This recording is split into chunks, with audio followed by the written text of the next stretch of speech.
If I told you that one of the most consequential social platforms in America might change hands for just $14 billion, you'd probably say, that can't be right.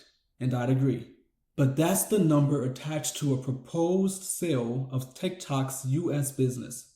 Depending on who you ask, it's either a necessary national security fix or a bargain so sweet for well-connected buyers that it looks like textbook crony capitalism. Let's unpack what's really on the table, why the price is so controversial, who stands to benefit, and what it means for creators, competitors, and the broader US tech landscape. How we got here. In 2024, Congress passed a Divest-or-Ban law aimed at forcing a separation between TikTok's operations in the US and its Chinese parent, ByteDance. On September 25th, 2025, the White House signed an executive order signaling that a sales structure to satisfy national security safeguards would keep TikTok operating in the US. The message was clear: split ownership and control in a way that the government finds acceptable or lose access to the American market. What's being proposed? The reported outline looks like this: a US-led investor group anchored by Oracle and private equity partners, with other participants including a UAE-linked fund known as MGX, would acquire a controlling stake in a standalone TikTok US entity at about a $14 billion valuation. ByteDance would be reduced to a minority position, reportedly below 20%. TikTok would keep operating for roughly 170 million US users under new governance and security rules. Why the price raises eyebrows? Analysts have long pegged TikTok's US business far higher than $14 billion, even in a carve-out scenario that excludes some global assets. Consider the scale. TikTok sets cultural trends, commands enormous ad demand, and is building out a growing e-commerce business. By comparison, the $14 billion tag puts the entire US operation in the same neighborhood as the market value of Snapchat during various points, despite TikTok's far larger cultural footprint and revenue potential. That gap is why you'll hear phrases like undervalued and daylight robbery tossed around by market watchers. As for me, it's simple: crony capitalism. This is crony, plain and simple. Separation or just a managed decoupling. The central policy promise is that US data and the recommendation engine will be governed under American oversight. But early reporting suggests the algorithm itself may be licensed from ByteDance rather than fully transferred, potentially retrained on US infrastructure with access controls and audits. If that's the final design, it's less a claim break and more a managed decoupling, American governance on top, with critical technology still linked by contract to the original owner. That doesn't exactly seem to achieve the stated security goals. Who's buying and why it matters. High-profile names in or adjacent to the president's orbit have been floated as participants. Oracle's Larry Ellison, Michael Dell, and the Murdoch family, yes, Murdoch of Fox News, alongside private equity and MGX. Whether or not each stake ends up exactly as rumored, the optics are unavoidable. A forced sale of a generational media asset that may concentrate control among politically friendly investors, and notably include significant foreign capital at a valuation many consider a steep discount. And that brings us to the crony capitalism question. Crony capitalism is when political power steers lucrative opportunities toward allies through access, process design, or sweetheart terms, rather than through open competitive pricing.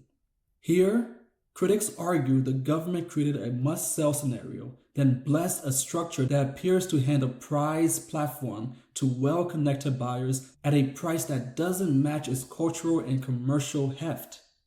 Supporters countered that the law demanded action, the market uncertainty compressed the price, and the new ownership brings long-needed stability and security oversight.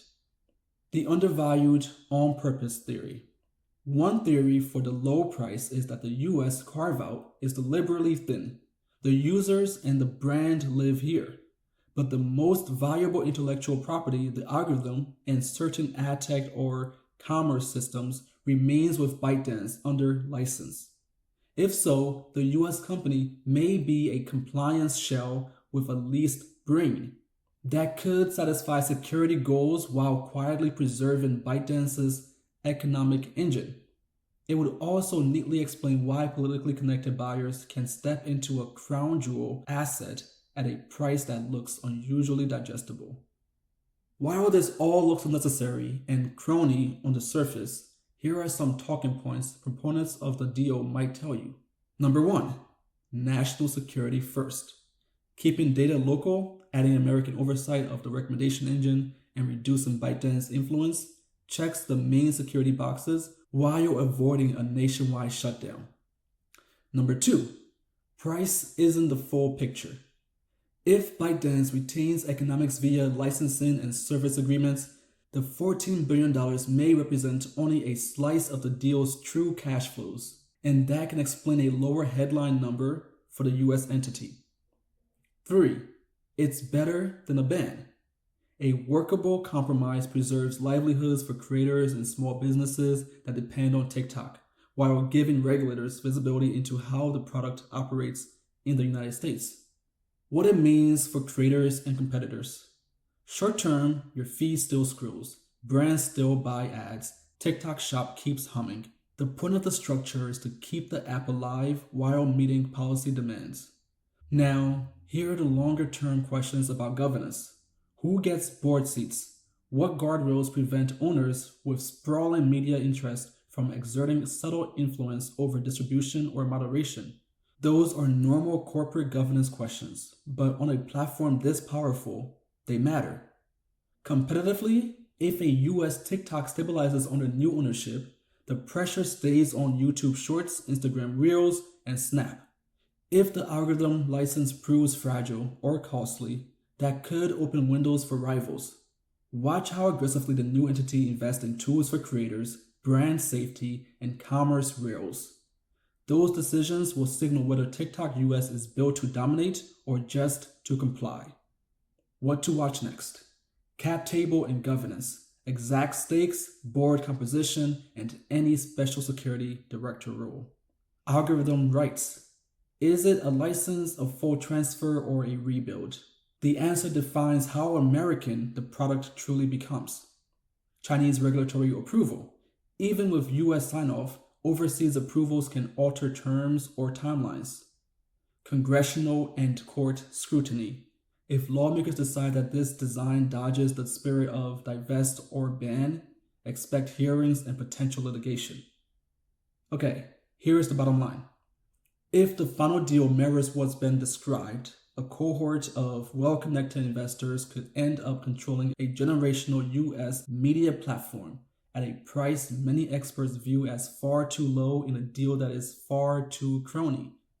While ByteDance keeps meaningful economics through licensing and services.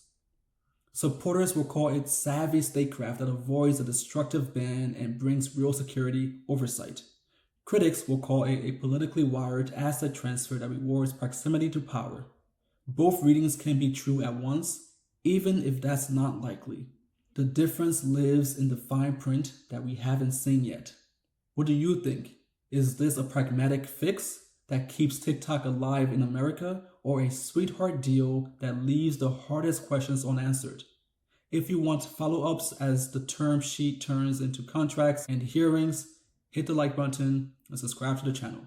I'll track the filings and bring you any meaningful updates. Thanks for watching.